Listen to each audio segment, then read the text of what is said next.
The whole concept of this album started with a song I wrote called Yemin, which means the pledge. And I wrote it about 10 years ago in Turkey, where I have a family.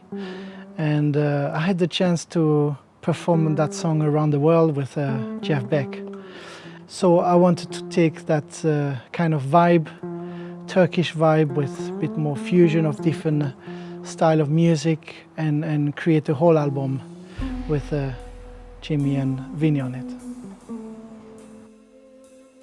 I wrote quite a lot of material working with Jeff.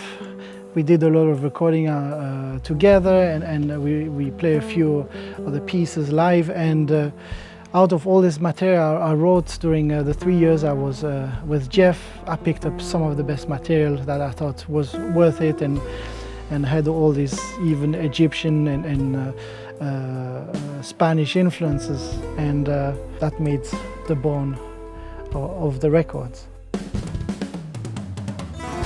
So Yemin was the first choice. It was the only one from the back catalogue. All the other ones were written in the last 2 to 3 years while working with Jeff, and also while working with English jazz guitarist Pete Oxley. We made some duo album, and some of the songs I rewrote them for the trio and the quartet setting. And one of the songs is also written when I was in Texas while playing with ZZ Top, and that's the last song of the album, and it's much more rock and roll, and so it really fit the ZZ Top vibe, and I dedicated that song to Bill Gibbons. Lots of the material have been written while working with Jeff, either on tour or just writing my material with him. And one is quite special, and we work on it together. We even recorded it, but it hasn't been released. So I made my own recording with Vinnie and Jimmy, and it's called Legend, and this one is dedicated to Jeff. Quite a few years ago, I had the chance to meet drummer Bill Bruford, who lives close to me, and he came to see a few of my concerts, and we got together and had a nice chat. And he introduced me to Leonardo, who owns Moonjune Records. And so with Leonardo, I've been in touch for quite a few years, even before I started to tour with Jeff Beck.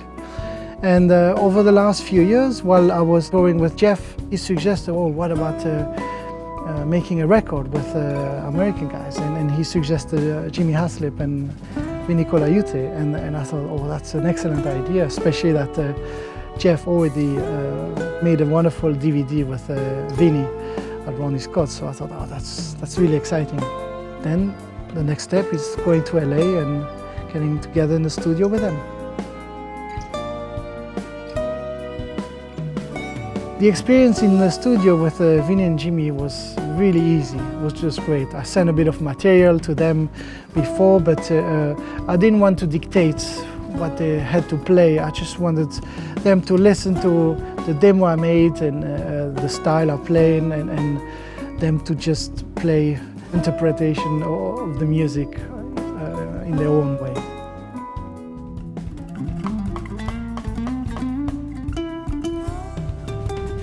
For the last few years in my own band, I toured either quartet, quintet or sextet, and very often I was sharing the lead with a violin player. And at the beginning, Lizzie Ball played quite a few concerts with me and recorded albums with me. And then I met Richard Jones, who were depping for Lizzie, and he was also a wonderful player. And I have met a band called 7-7, and Sally Joe is playing violin, rock violin in that one. And I thought, adding the violin to the trio with Vinnie and Jimmy would make it even more Mediterranean, Balkanic sounding. So, and I had difficulty to choose which one should play the whole album. So I thought, oh, what about I ask all my friends to join? So thank you, Lizzie and Sally and Richard.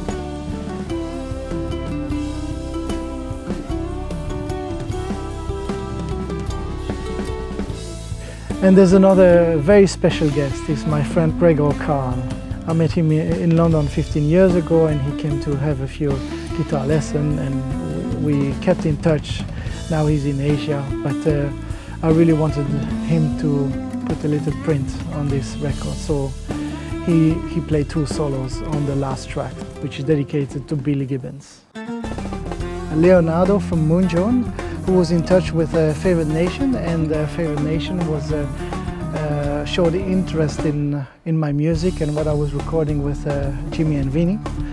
And then after a few more contacts with the guys from Favourite Nation, and also the chance to meet the owner, Steve Vai, it was just the right thing to do, and I'm very excited to have that chance, to have my music on his label. The album comes out in October 2016, and touring planned are in 2017. So I will play with my group in trio, quartet, quintet, and also another exciting thing happened is I met Indonesian guitarist Dewa Bujana. I met him in Bali. He was also through a connection with Leonardo from Moonjone, and he has also a record coming out on Favourite Nation at the same time. So the idea was, well, let's do some touring together. Let's have half the set my music, half the set his music, with a great rhythm section, and we go and present both of our albums around the world.